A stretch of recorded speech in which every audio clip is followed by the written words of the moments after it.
estamos listos para la entrevista. Nos acompaña Samuel Abad, abogado constitucionalista, y por supuesto le damos la más cordial bienvenida, señor Abad. ¿Cómo está?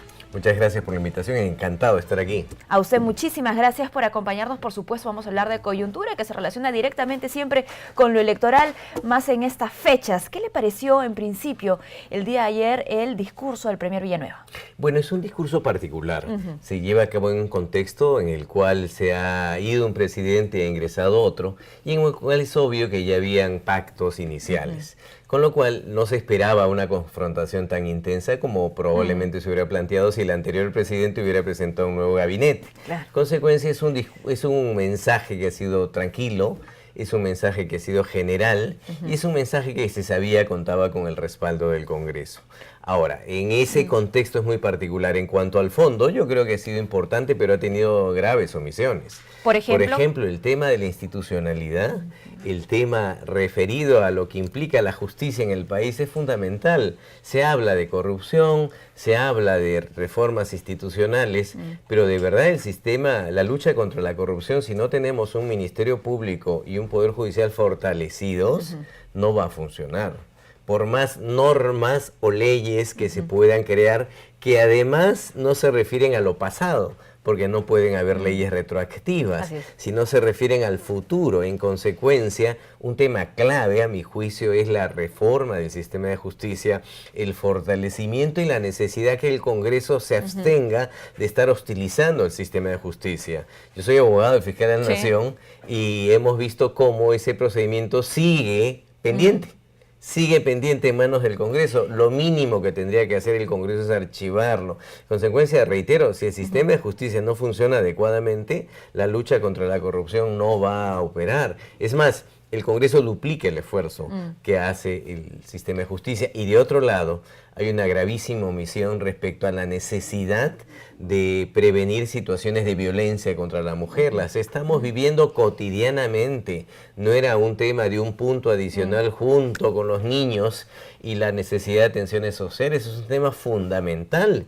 Es más, se le incluye dentro del sector de grupos vulnerables, cuando en realidad la mujer es el 50% del país.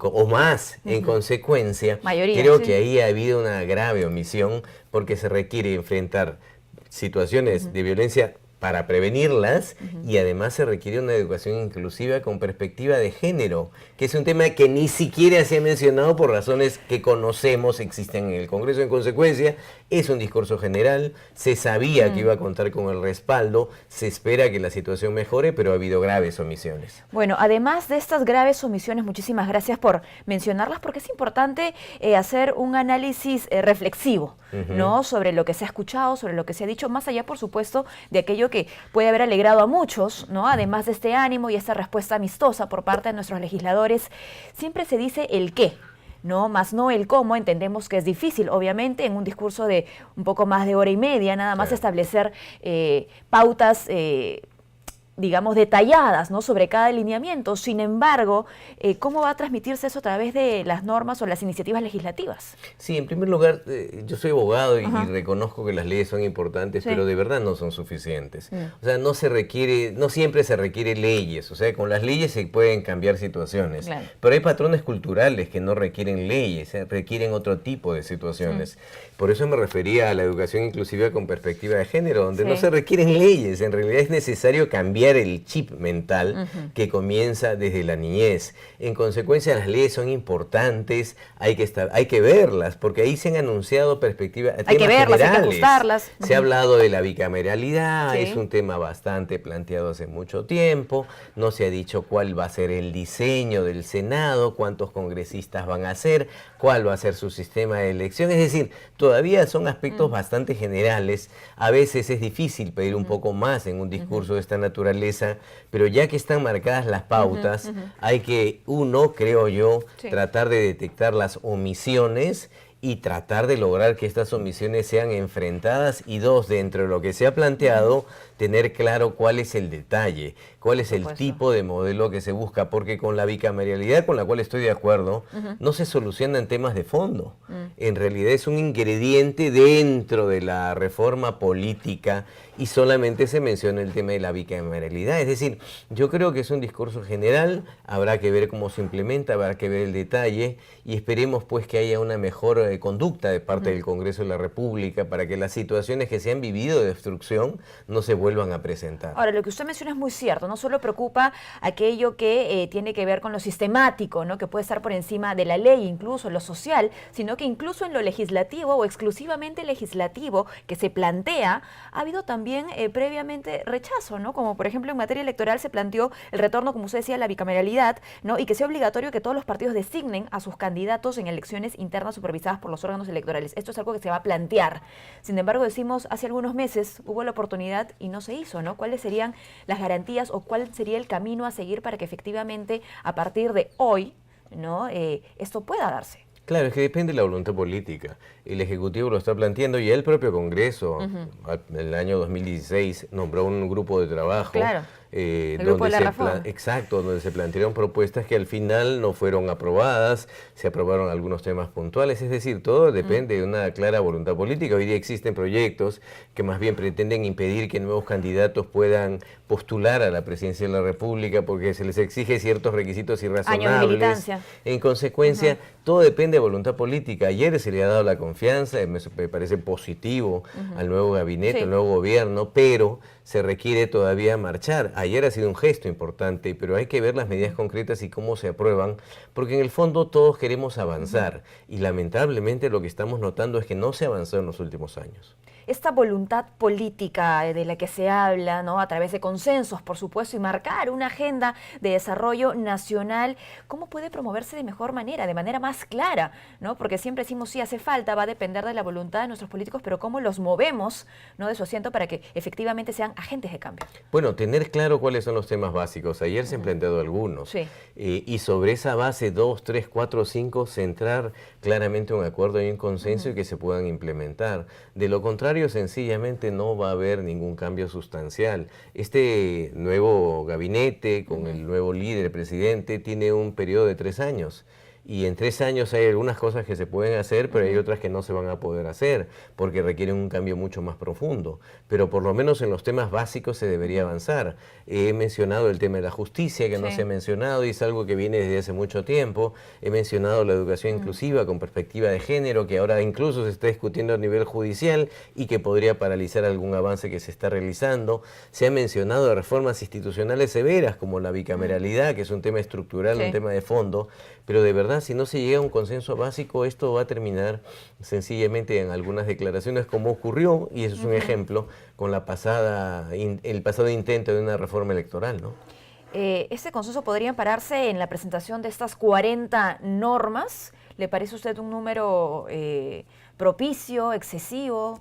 Me parece que, de verdad, primero habría que verlas, si son las 40 normas básicas. Claro, son 40 normas, dicen que van a girar en torno a 6 ejes, ¿no? Un poco de lo que usted ha mencionado, la reconstrucción, en fin, otros más. Claro, pero reitero, el tema no solamente es normas, o sea, el Perú tiene bastantes normas. En materia de corrupción hay normas, sin duda faltan algunas, pero ahí el tema es quién la aplica y cómo la aplica y que tenga la suficiente autonomía e independencia para poder aplicarlas respecto al poder político y económico.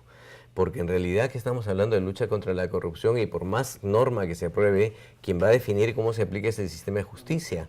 Y repito, cualquier norma se va a aplicar para adelante, no para atrás. Y hoy día tenemos investigaciones muy relevantes. En consecuencia, haría bien el Ejecutivo en fortalecer el presupuesto del sistema de justicia, haría bien el Congreso en dejar de hostilizar a funcionarios del sistema de justicia con acusaciones que no tienen mayor sentido, y de verdad habría bien el propio Poder Judicial. Había un acuerdo con el Ministerio de Justicia, una suerte de mesa de diálogo para buscar cambios sustanciales. El Congreso hace tiempo tiene la propuesta de reforma del Consejo Nacional de la Magistratura para elegir correctamente a los jueces. En fin, existe una serie de temas que de verdad, si no tenemos un sistema de justicia sólido, que está hoy día en las encuestas bastante deslegitimado, todas las declaraciones van a ser buenas declaraciones, buenas intenciones, buenas leyes probablemente, pero las leyes requieren a alguien que las aplique. Por y quien las supuesto. aplica es el sistema de justicia. Ahora, tenemos que poner en valor lo que usted mencionaba, ¿no? El fortalecimiento de nuestras instituciones, porque sin duda muchos peruanos estaban el día de ayer escuchando el discurso del premier Villanueva y por supuesto nuestros políticos son conscientes de ello, ¿no? Entonces muchas veces se enumera y se dice todo aquello que se quiere escuchar, ¿no? Y bueno, usted comprenderá que las instituciones, ¿no? O su fortalecimiento son a veces conceptos un poco etéreos para el ciudadano a pie, pues, ¿no? Claro, es que las instituciones tienen que responder a las expectativas ciudadanas. Sí. Si el sistema de justicia demora 10 años en dictar una sentencia, ese sistema de justicia no va a funcionar Por supuesto. y no va a ser creíble ni va a tener la legitimidad que requiere. En consecuencia, hay que detectar por qué está ocurriendo eso, carga procesal, corrupción, falta de jueces, etcétera, y enfrentarlo. Si no, sencillamente esto no va a cambiar. Un proceso de amparo en el Perú, que supuestamente es un proceso de tutela de derechos, tranquilamente en el sistema de justicia, para un pensionista demora 3 años. Entonces imagina que una persona tenga que esperar 3 años para que le paguen una pensión, es un absurdo, ¿no? Realmente es una injusticia lo que está ocurriendo. Si eso no se cambia, sencillamente la situación va a seguir y vamos a seguir pensando que con buenas leyes se cambia el país y eso no es así. El primer Villanueva dijo, entre muchas cosas, que bueno, a partir del 28 de julio se va a hacer una primera revisión, digamos, sobre estas tareas, objetivos y el papel que está desempeñando cada uno de los ministros. ¿Le parece un tiempo propicio? Bueno, es importantísimo evaluar la gestión, porque el tema de gestión es clave. Uno puede tener un marco normativo sólido, pero sin una buena gestión sencillamente esto no se resuelve. Me parece importante que se evalúe la gestión de parte del Poder Ejecutivo. Me parece importante una mejor forma o canal de comunicación con el Congreso, anunciar sus discursos, visitas periódicas al Congreso, pero con la mira de encontrar soluciones. Me parece importante fortalecer la descentralización. De encontrarlas y ejecutarlas. Exacto, fortalecer la descentralización para tratar de resolver los problemas que se presentan al interior del país. El Perú no es Lima y acá lamentablemente todavía todo se centraliza en Lima. Me parece importante los ores ejecutivos, me parece importante las relaciones con las municipalidades, pero es otro mundo lo que se ve en provincias y en consecuencia eso hay que atenderlo. Es una ventaja que el presidente y el presidente del Consejo de Ministros sean personas que vienen del interior del país. Se nota, por ejemplo, una ausencia, no se ha hablado de la descentralización fiscal, porque no basta con transmitir o transferir competencias, sino se requiere financiamiento para que éstas puedan operar. Es indispensable que la Contraloría siga fortaleciéndose para que esto ocurra. Es indispensable contar con una carrera pública. Servir es fundamental, pero el Congreso ha aprobado normas que prácticamente han debilitado a servir. En consecuencia, eso no se ha planteado, eso que debería revertirse para que toda entidad pública esté sujeto a alineamientos de mérito y capacidad, incluyendo al Congreso. ¿Y cuál debería, cree usted, ser la actitud, ¿no? La respuesta de las futuras autoridades que vayan a ser elegidas el 7 de octubre en cuanto a los lineamientos que justamente se han ya descrito en este discurso? ¿En qué sentido, perdón? Por ejemplo, ¿no? Digamos, cuando estamos hablando de una agenda de desarrollo nacional y el primer Villanueva ha dicho estos son los puntos más importantes que necesita el país, ¿cuál debería ser la respuesta de las futuras autoridades que vayan a ser elegidas el 7 de octubre? Ya que hablaba usted de gobiernos regionales, locales. Bueno, es indispensable mantener la coordinación, es indispensable que todos tengan claros cuáles son sus competencias y cómo ejecutarlas con los recursos con los que cuentan. Es indispensable establecer mecanismos de fiscalización para evitar posibilidades de corrupción y es indispensable tratar de garantizar una atención al ciudadano.